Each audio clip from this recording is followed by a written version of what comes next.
Hello, everyone.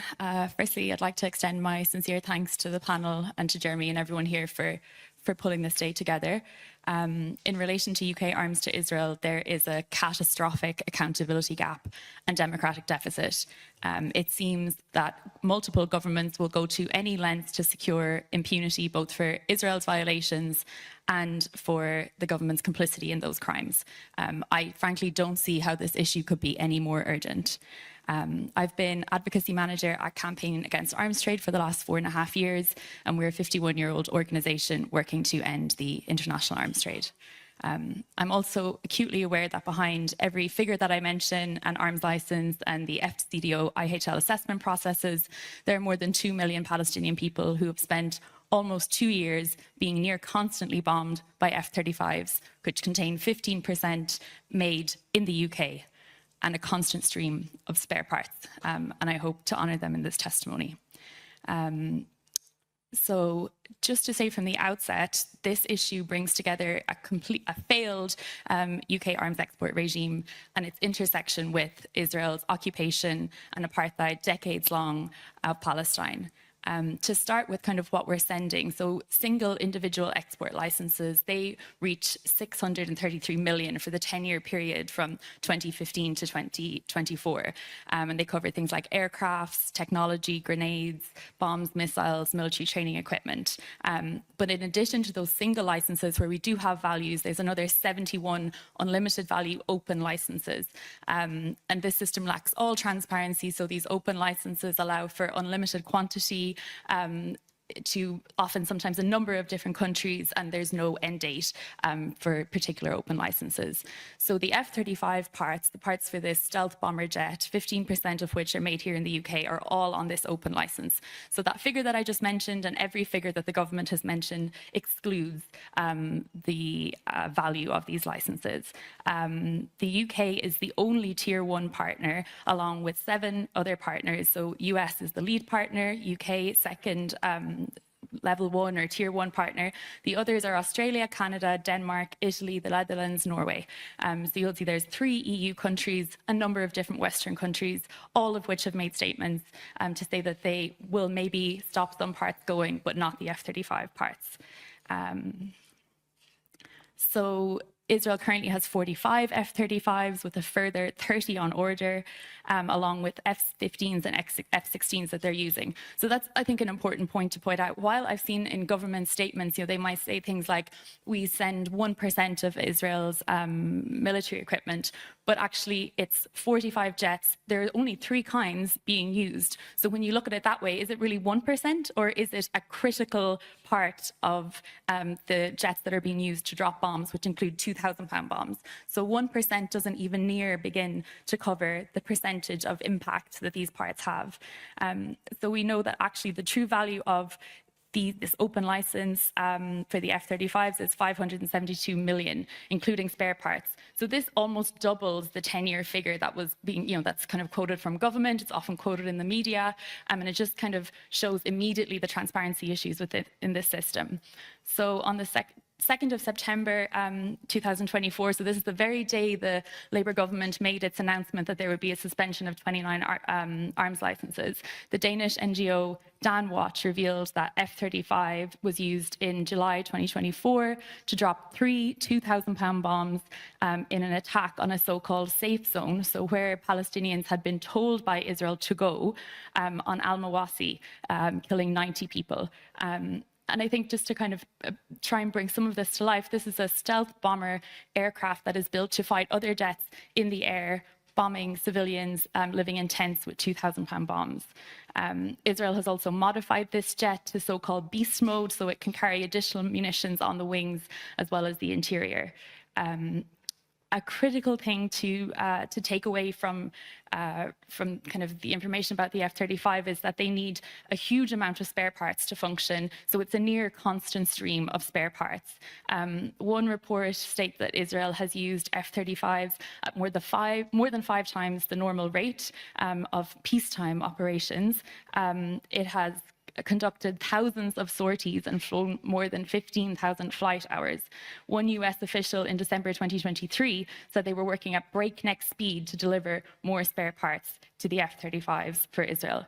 And we did an FOI, which showed that in 2023, the license that the F-35 license was used 14 times, which is 3 times as much as any other year on record, so since the program began in 2016. And that's just for direct export of parts for the F-35s from the UK to Israel. So it doesn't include the global spare parts pool in the Netherlands. It doesn't include parts coming from the US. And we think most of that would have happened post-October 7th. So, a huge increase in the parts that are going. They are made all across the country. In Lancashire, the rear fuselage, the active interceptor system by BAE Systems in Kent. Durability testing happens in East Yorkshire. Martin Baker makes the ejection seats in Buckinghamshire. L3 Harris makes the weapons release mechanisms in Brighton. So it's really across the UK we are complicit with providing components for these jets, and there's 75 companies at least involved, and there may be more kind of smaller suppliers. But I think beyond kind of the F-35 program itself, it's not just what we are transferring, it's the processes that the government has implemented and how they have implemented that absolutely compound not just complicity for these specific crimes, any IHL violations that may have taken or war crimes taken place with these jets. It has contributed, I think, kind of critically to the government's denial that its obligation to prevent genocide has been triggered.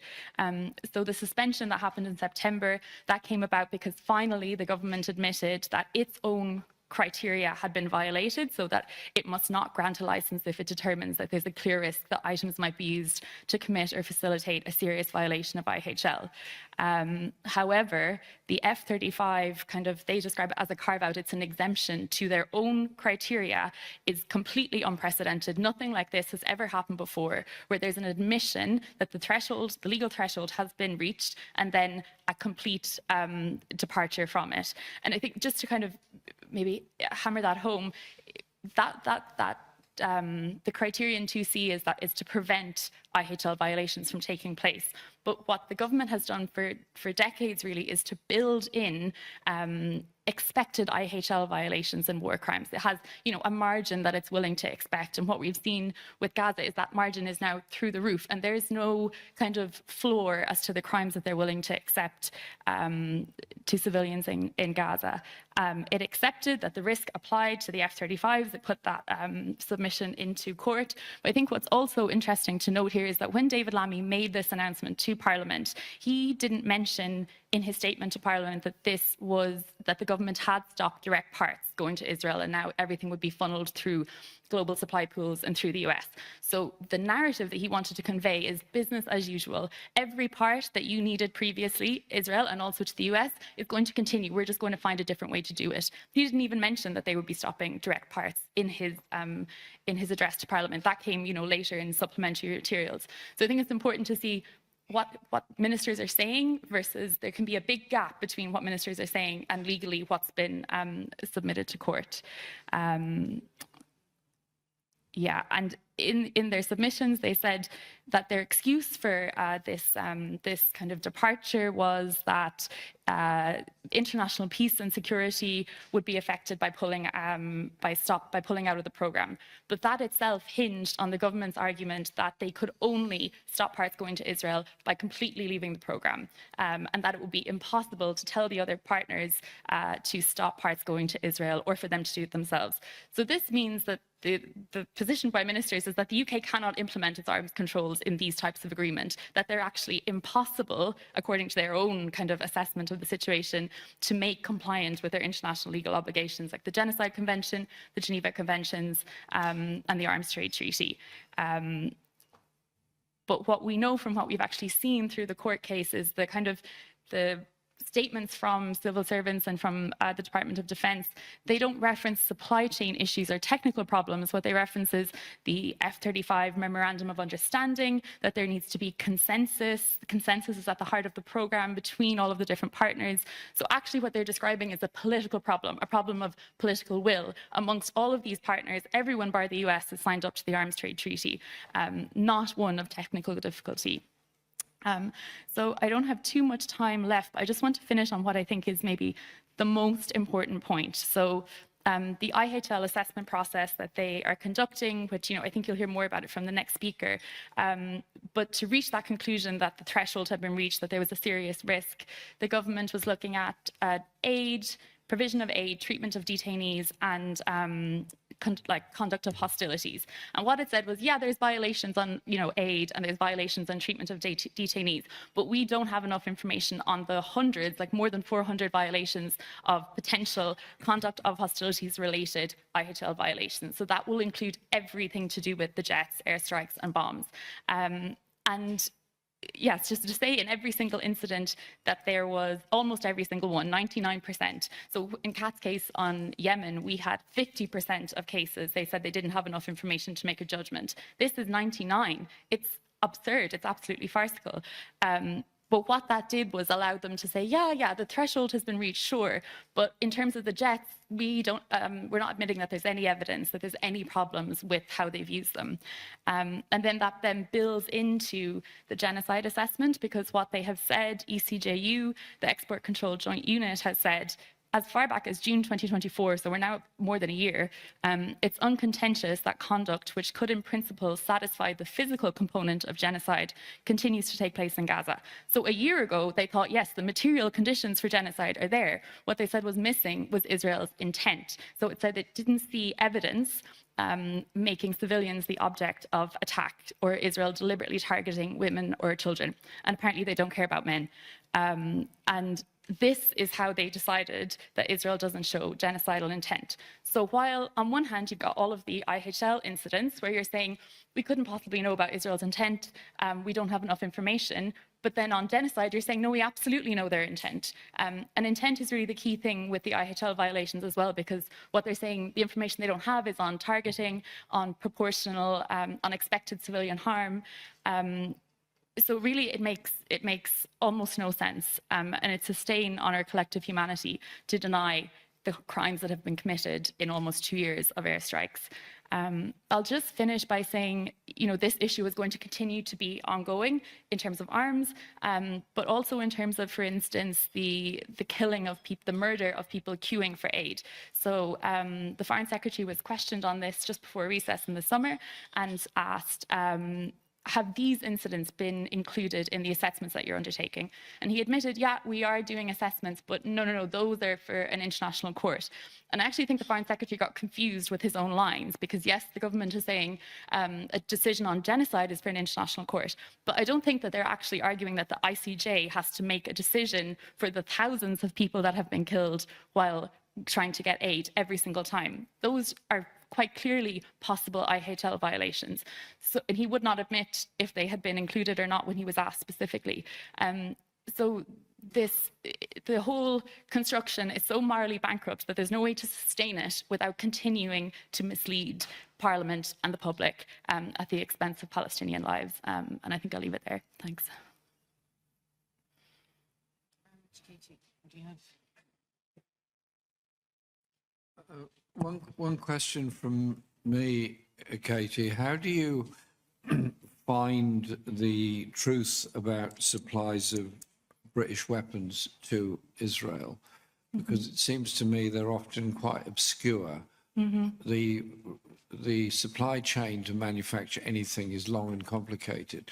So are you able to identify the volume that is supplied to Israel, which may be made in Britain but go via a third party, thus evading the government's claim position that it is no longer supplying weapons to Israel? Yeah, I think that's a great question, and it's actually where we're hoping to do our research kind of going forward, because it was actually in response to your own question, Richard, in June, where you were asking about, and it's also, this is John's research from Declassified, where the US apparently were transferring parts via Stansted Airport that the UK was then sending directly to Israel. And when asked, they mentioned about exemptions for the UK military to arms export controls. And they also mentioned, this was the Department of Business and Trade in this written question, they said, yes, we have stopped direct parts going, parts directly going to Israel, but not parts that the UK will be sending to Israel for onward transfer to other F-35 partners, which is implying that Israel is is kind of a partner in the F-35 program, and that the UK is sending parts that then Israel will be sending on to other F-35 partners. So what this kind of seems to be hinting at is that there are transfers happening outside of the licensing system. And also, my takeaway from the F-35 program, that the F-35 is the genocide jet. It has not been used at even near similar rates in any other conflict. So the legacy of this program is the genocide in Gaza. And I think we're hoping to do a bit more research to kind of estimate, kind of when we're talking about the spare part supply pools, in the US or in the Netherlands, in reality, a huge portion of them have to be going to Israel because of the rate that they're using and because no other partner is using it at the same rate. So I think there's kind of a little bit of stepping back here. And another thing to flag is that all of the jets in the F-35 program are getting systems upgrades. But, the data of the jets' usage is going to be from Israel via Lockheed Martin on the genocide in Gaza. So the entire future of this program is kind of on the backs of Palestinians and on this genocide.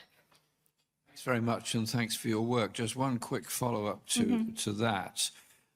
When many of us have raised the issue of components for F-35s in Parliament, the government has consistently claimed that it's impossible to separate out the components made in Britain that go into the supply chain, which we would not want sent to Israel. They say they cannot separate them. Can you think of any other example around the world where a government would say it cannot control what happens to the vital components it makes to something as so significant as the F-35? No, the only example I can think of is the F-35 program and the other partners to the F-35 program making the same claim. So, this is an emblematic case of a violation of the Arms Trade Treaty. It fundamentally goes to the heart of multiple different, the Genocide Convention, the Geneva Conventions, the Arms Trade Treaty. And I think, I'm sure I accept that there's going to be people with a different view to me or to Campaign Against Arms Trade, and I take that on board. But, arms trade executives and ministers, this was their opportunity to show that their, the most expensive military program in terms of jets ever can be made compliant, that they say this brings peace and security around the world, and they failed. And the reasons that they submitted to court as to why they cannot stop individual parts going to Israel, the only kind of things that we could see that came out of what, a lot of it was redacted, but it was on consensus between the partners, the memorandum of understanding, the cooperation. What they're talking about is a political problem, political will not to stand up to the US and say that these are the treaties that we've all agreed on. And to me, it is not credible that this jet program, millions and millions of dollars and pounds have been poured into it, and there isn't an engineer who can come up with a technical way of tracking these parts. They have to be tracked anyway in case they are faulty, like anything, like when we see that like medicine needs to be pulled back from pharmacies. The same thing applies to jet programs. So no, I don't think that's credible, and it's not backed up at what the government submitted to the court. So much. I don't know if you can answer this, but do you follow, how about Israeli arms companies operating in the UK like Elbit? Can you say a few words about that, and what is the legality of them producing the weapons here and then sending them back to Israel? Yeah, we know that is happening, certainly. And I think another interesting thing to note about Elbit is that they are going to, that kind of systems upgrade for the F-35 jet that I just mentioned, they are going to be doing a bespoke version of that for the Israeli modified F-35 jets.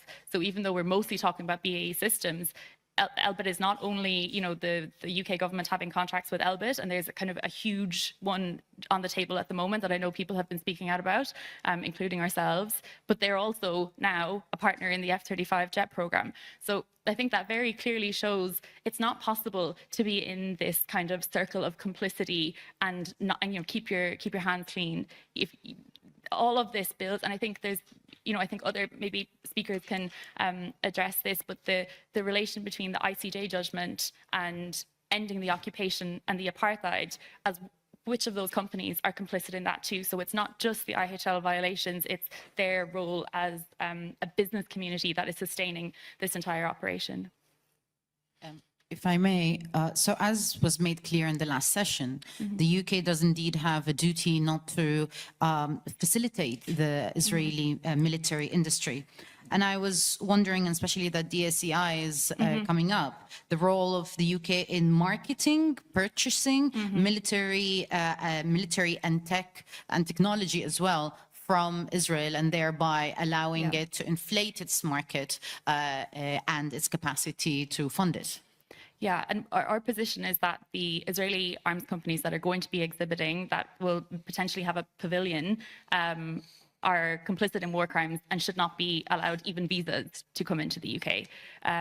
The government has said that it has not invited the Israeli delegation, but what we have, the research team has looked at, is that the Israeli delegation decided not to come. So everything is being all we're seeing is actions in terms of words and nothing that tackles. And I think this kind of comes back to the Foreign Secretary's statement, how he presented this suspension. Business as usual, nothing will change.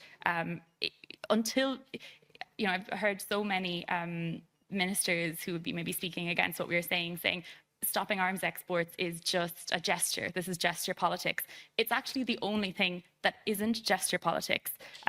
In every sense of the word, in terms of the F-35s, in terms of sustaining the Israeli military machine through marketing to every country in the world. DSEI is one of the biggest arms fairs globally. So this is a place for Israel not just to market its weapons to the UK, but to everybody else.